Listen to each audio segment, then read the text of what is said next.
Meaning of force. Force. Force. Force. Force. Force refers to a physical or non-physical influence that can cause an object or person to change its state or motion.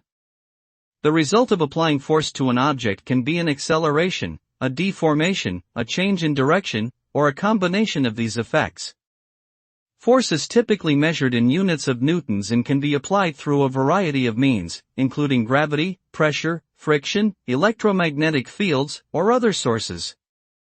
In general, the effect of a force depends on the magnitude and direction of the force as well as the properties of the object or system under consideration.